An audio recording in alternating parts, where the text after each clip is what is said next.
जी हाँ दोस्तों, तो मैं हूँ ऋतुराज कुमार सिन्हा और आप सभी का स्वागत है अपने बायोलॉजी क्लास ऋतु बायोलॉजी में। दोस्तों, इस वीडियो में हम लोग 11th क्लास के तंत्रिकीय नियंत्रण चैप्टर के महत्वपूर्ण ऑब्जेक्टिव प्रश्न के बारे में जानेंगे। तो आइए बिना देर किए हुए हम लोग चालू करते हैं तंत्रिकीय नियंत्रण चैप्टर के ऑब्जेक्टिव प्रश्न के बारे में। पहला प्रश्न यहाँ कह रहा है, एक अंगों से दूसरे अंगों में सूचना का आदान प्रदान या एक अंगों से दूसरे अंगों में सूचना किसके सहायता से पहुंचता है। तो हम आप जानते हैं वह पहुंचते हैं तंत्रिका तंत्र के सहायता से। नर्वस सिस्टम क्या करते हैं, एक अंग से दूसरे अंगों में सूचना को ले जाने का काम करता है। तंत्रिका तंत्र का इकाई क्या कहलाता है, तो तंत्रिका तंत्र का इकाई न्यूरॉन बिल्कुल कहलाता है। दूसरा है तंत्रिका कोशिका, जी हाँ ए भी कहलाता है। और तीसरा कह रहा है परिवहन तंत्र, ए नहीं होता है। और डी कह रहा है ए और बी दोनों, जी हाँ न्यूरॉन भी होते हैं तंत्रिका तंत्र में होते हैं। और डी नंबर ऑप्शन कर रहा है ए और बी दोनों, तो यस इसका आंसर डी हो जाएंगे। न्यूरॉन के कितने भाग होते हैं, तो हम आप जानते हैं न्यूरॉन दो भाग में बटा होता है, जिसमें एक को कहते हैं हम लोग साइटोन या सेल बॉडी और दूसरे को कहते हैं हम लोग न्यूरॉन फाइबर। साइटोन से निकलने वाले पतले पतले तंतु को क्या कहते हैं, तो साइटोन से जो पतले पतले तंतु निकलते हैं हम लोग उसे डेंड्रॉन कहते हैं। क्या कहते हैं, डेंड्रॉन। तो इसका आंसर हो जाएंगे बी नंबर कि साइटोन से निकलने वाले मोटे तंतु, मोटा तंतु को क्या कहते हैं, तो मोटा तंतु कहलाता है एक्सान। इसकी संख्या केवल एक होता है जो नीचे की ओर निकलता है, एक्सॉन।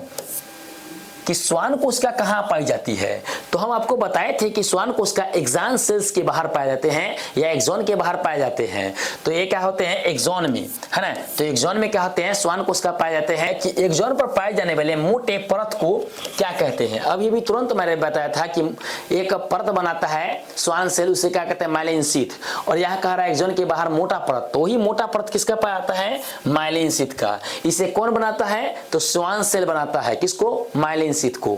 कि माइलिन शीथ के बीच खाली स्थान को क्या कहते हैं, तो देखिए जहां पर दो माइलिन शीथ सिकुड़ते हैं आपस में उसे हम लोग कहते हैं रैनवियर का नोड। क्या कहते हैं, रैनवियर का नोड। तो इसका आंसर ए हो जाएंगे। एक्सॉन के अंतिम भाग को क्या कहते हैं, तो एक्सॉन जहां पर समाप्त होता है अंतिम भाग ऐसे करके रहता है उसे हम लोग क्या कहते हैं, एक्सॉन टर्मिनल कहते हैं। तो यहाँ आंसर आपका ए नंबर में हो जाएंगे, एक्सॉन टर्मिनल।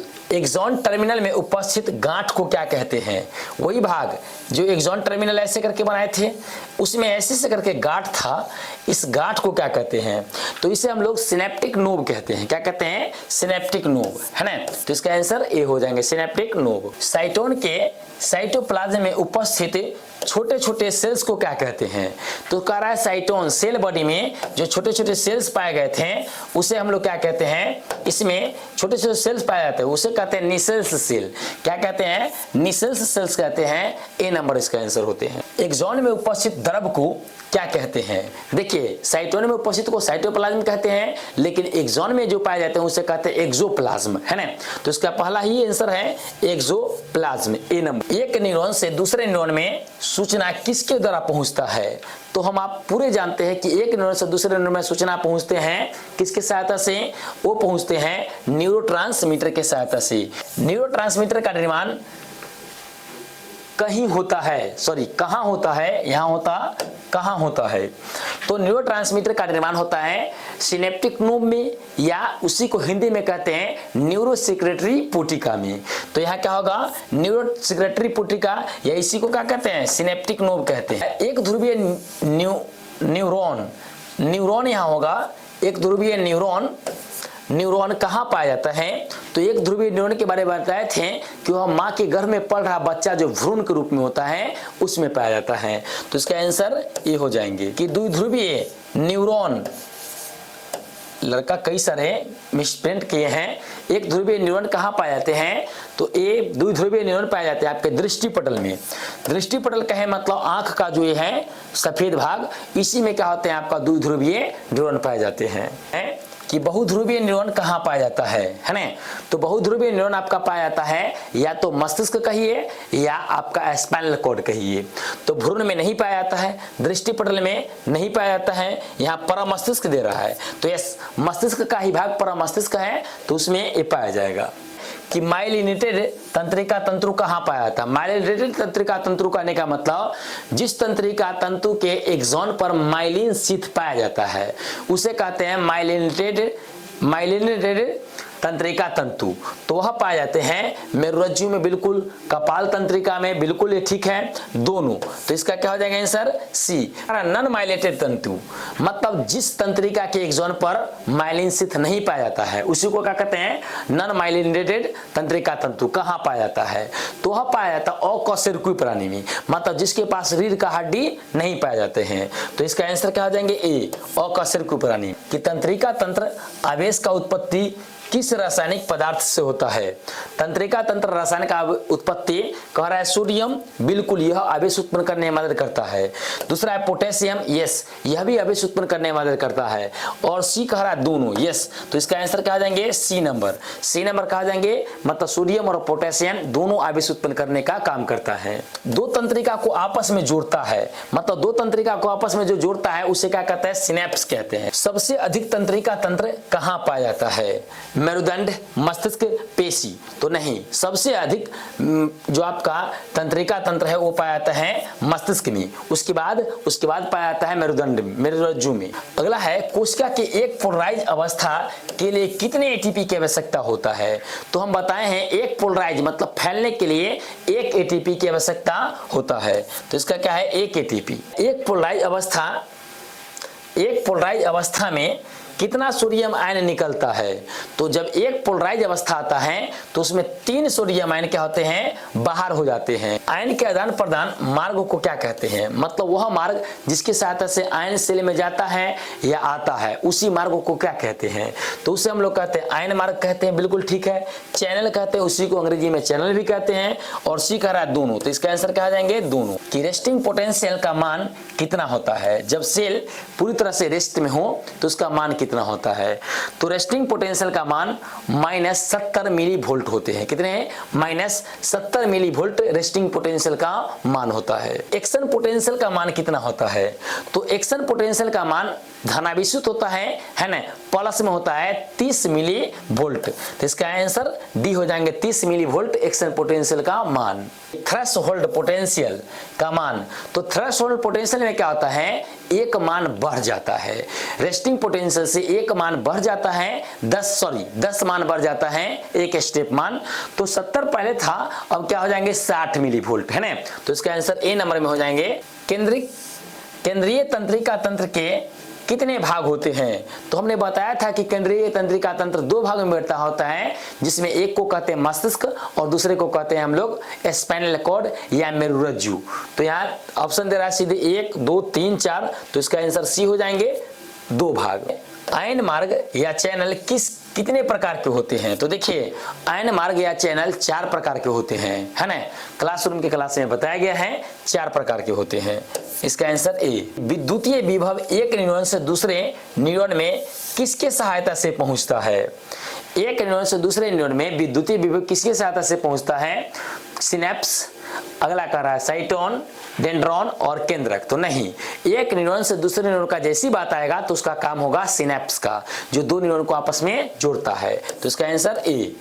कि सूचना स्थानांतरण के बाद कौन सा एंजाइम सिनेप्स को तोड़ देता है। यस, जब क्या होता है सूचना एक न्यूरॉन से दूसरे न्यूरॉन में जाता है तो क्या होता है न्यूरोट्रांसमीटर उसे जोड़ देता है, लेकिन जब सूचना चला जाता है तो कोई दूसरा सूचना न चल जाए और तब क्या कहते हैं उसे तोड़ दिया जाता है। उसे करते हैं, तोड़ने का काम करते हैं कोलिन स्ट्रेज एंजाइम। कौन करते हैं, cholinesterase enzyme. Sodium potassium pump द्वारा प्रति चक्र कितने सोडियम कोशिका के अंदर एवं कितने पोटेशियम कोशिका के बाहर निकलते हैं। यह क्वेश्चन बहुत ही इंपॉर्टेंट है, नीट में पूछे हुए हैं। तो होता क्या है, सोडियम पोटेशियम जब पंप का चक्र जब होता है तो 3 सोडियम आयन क्या होते हैं कोशिका के अंदर चले जाते हैं, जबकि 2 पोटेशियम क्या होते हैं बाहर आ जाते हैं। तो यहाँ 2 सोडियम और 3 के लिए अंदर नहीं, ये 2 सोडियम अंदर बाहर और 3 पोटेशियम भी बाहर, ये भी नहीं होगा। 3 सोडियम अंदर और 2 पोटेशियम बाहर। यस, इसका यही आंसर हो जाएंगे 3 सोडियम अंदर और 2 पोटेशियम बाहर। 2 तंत्रिका के बीच खाली स्थान को क्या कहते हैं। तो 2 तंत्रिका के बीच जो खाली स्थान बचते हैं उसे हम लोग सिनेप्टिक दरार कहते हैं। क्या कहते हैं, सिनेप्टिक दरार। केंद्रीय तंत्रिका तंत्र के अंतर्गत आता है, मतलब पूछ रहा है कि सेंट्रल नर्वस सिस्टम के अंतर्गत क्या आते हैं। तो कुछ देर पहले मैंने बताया था इसके बारे में कि मस्तिष्क आते ही आते हैं, मेरुरज्जु भी आते हैं, है ना, और सी कह रहा है दोनों, मतलब मस्तिष्क और मेरुरज्जु, यस, ये दोनों क्या आते हैं, केंद्रीय तंत्रिका तंत्र के अंतर्गत आते हैं। मस्तिष्क एवं मेरुरज्जु के बाहर उपस्थित झिल्ली को क्या कहते हैं? मस्तिष्क और मेरुरज्जु दोनों को बाहर कह रहा है, कौन सा झिल्ली पाया जाता है? तो हम आप जानते हैं दोनों के बाहर जो झिल्ली पाए जाते हैं उसे कहते हैं मेनिजी झिल्ली। मेनिजी झिल्ली कितने झिल्ली से बने होते हैं? 3 झिल्ली के मेल से, है ना, ड्यूरामेटर, आर्केनोइड और पैरोमीटर, ये 3 झिल्ली को मेल से मेनिजी झिल्ली बनते हैं। ड्यूरामीटर, आर्केनोइड तथा पैरोमीटर किसका भाग होता है? वही अभी थोड़ा देर पहले बताएं कि यह तीनों मिलेगा तो क्या बनाएंगे? मेनिजी झिल्ली। तो आपका पेरिकार्डियम नहीं होगा, पलूरा नहीं होगा, मेनिजी झिल्ली, यस, यही सी हो जाएगा। सेरिब्रोस्पाइनल द्रव कहाँ पाया जाता है? तो सेरिब्रोस्पाइनल द्रव देखिए कह रहा है हृदय नहीं पाया जाता है, वृक्क नहीं पाया जाता है, मेरुरज्जु, यस, इसमें पाया जाता है, और मस्तिष्क, यस, इसमें भी पाया जाता है। यहाँ पर ऑप्शन देने में गलती हो गया है, यहाँ पर मेरुरज्जु भी होगा आंसर और मस्तिष्क भी होगा। कि मस्तिष्क किस हड्डी के अंदर सुरक्षित रहता है? तो मस्तिष्क जो सुरक्षित रहता है फीमर नहीं, यह कमर का है, क्रेनियम, यस, क्रेनियम हड्डी के अंदर क्या आते हैं? आपका मस्तिष्क पाए जाते हैं, है ना। क्रेनियम कितने हड्डी के बने होते हैं? तो 8 हड्डी के बने होते हैं। मस्तिष्क का वजन कितना होता है? तो हम आप जानते हैं कि मस्तिष्क का वजन 1350 से 1400 ग्राम होता है। तो यहाँ हमें एक ही ऑप्शन है 1400 ग्राम, तो इसका आंसर सी हो जाएगा। मस्तिष्क का अध्ययन क्या कहलाता है? जब आप मस्तिष्क का अध्ययन कहलाते हैं तो वो कहलाते हैं न्यूरोलॉजी। तो न्यूरोलॉजी मस्तिष्क का अध्ययन कहलाता है, ए नंबर आंसर। मस्तिष्क में पाए जाने वाले उभार या फोल्ड को क्या कहा जाता है? मस्तिष्क जब आप देखिएगा तो उसमें उभरा उभरा संरचना पाया जाता है जिसे हम लोग फोल्ड या गायरी कहते हैं। क्या कहते हैं? गायरी। अगर यह फोल्ड गायरी ज्यादा मात्रा में पाया जाता है आपका ब्रेन में तो आपका ब्रेन बहुत तेज है, कम पाया जाता है तो आपका ब्रेन मंदबुद्धि है, मतलब आप मंदबुद्धि है। सेरिब्रम मस्तिष्क का कितना बड़ा होता है? सेरिब्रम मस्तिष्क का कितना बड़ा भाग होता है? तो देखिए सेरिब्रम पूरे मस्तिष्क का अकेले 1/3 भाग होता है ना। 3 भाग में बांट दिया जाए तो एक अकेला भाग सेरिब्रम ही हो जाता है। तो 1/3 यहाँ 1/2 आधा दे रहा नहीं, 2/3 ये भी नहीं होगा, 1/3 1/3 ये इसका क्या हो जाएगा? आंसर हो जाएगा। बुद्धि एवं चतुराई का केंद्र किसे कहते हैं? तो देखिए बुद्धि एवं चतुराई का केंद्र जिससे पढ़ा जाए उसे कहा जाता है। तो हम लोग पढ़ाई लिखाई किससे करते हैं? सेरिब्रम से करते हैं। सेरिब्रम अग्र मस्तिष्क के अंतर्गत आता है तो उसी को कहते हैं सेरिब्रम। तो सेरिब्रम के अंतर्गत क्या करते हैं हम लोग पढ़ाई लिखाई करते हैं, इसलिए इसका आंसर ए हो जाएगा। मस्तिष्क के दाएं एवं बाएं गोलार्ध को आपस में किसके सहायता से जुड़ा होता है? देखिए हमारा मस्तिष्क क्या होता है, यहाँ से 2 भाग में बटे होते हैं, राइट एंड ए वाले लेफ्ट, लेकिन ये दोनों आपस में किसके सहायता से जुड़े हुए हैं?